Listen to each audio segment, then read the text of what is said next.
think I would start by saying how sad it is that you don't know this wonderful story, a tragic story, but it's very wonderful. I would say that this was a man who was truly good and truly following the call that God had asked of him.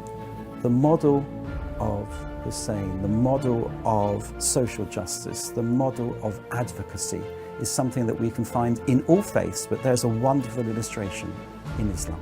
Husayn is never usually one of the major figures in these dialogues. Often you might have discussions, for instance, of Jesus or of the prophethood of Muhammad.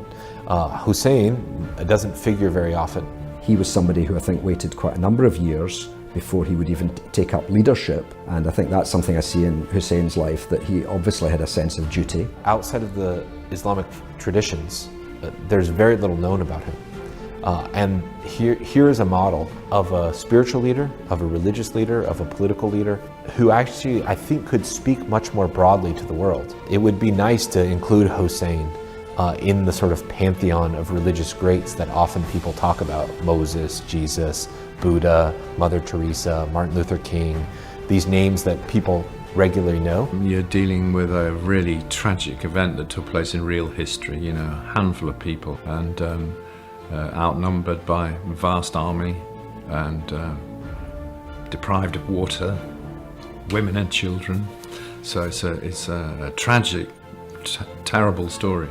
It seems to me that Husayn is a figure that one can identify with because he lived in such a key period in the formation of Islam, the early period of Islam. And what strikes me most of all is the emphasis, if you like, on what we'd call today social justice, this sort of sacrifice, they're trying to better society, and that's what we need. He was killed because he was fighting for justice. He was fighting against the injustice of the world. And I think you see that again and again in our world today.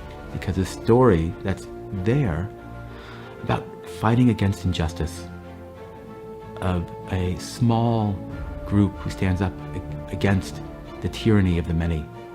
These stories echo throughout our religious traditions and give hope and light to all of us.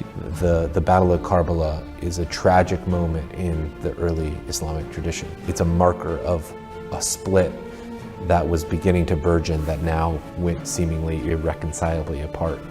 But what we can learn from our models like Husayn and the experience with Yazid is that it is possible to fight oppression. It is possible to develop what I would call a critical solidarity.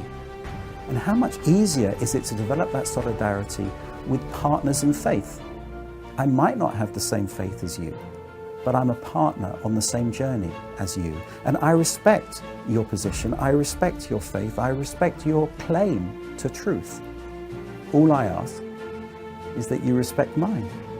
And that's what we need to work towards. And that's why I think the model of Husayn is a very important model. In the story of Imam Hussain, in the story of Kerbala, where it takes defeat and turns it into something else, turns it into hope.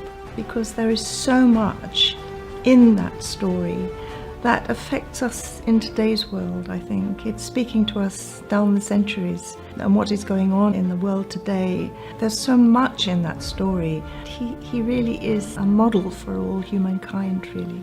Imam Hussain goes at the behest of the people. We're with you. We're 10,000 strong. We're mighty. We're there with you. And then, in actuality, he is with his family and a few followers all alone.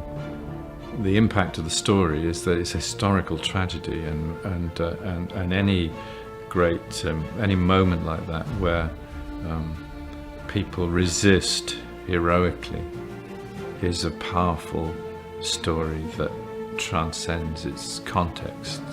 There's one thing that I do repeat in various ways. Kulla Yoman Ashura, Kulla Ardan Kerbala. Every day is Ashura, every place is Kerbala. And what this is saying is that every place has its moments when people have been oppressed and killed for standing up for freedom. And this kind of thing happens every day. It's happening today. It happened yesterday, it'll happen tomorrow, and it will carry on happening. The fact that to those in the Shia members, friends that I speak to say, and now when we look back during Muharram and Ashura, we say, we would have been with you.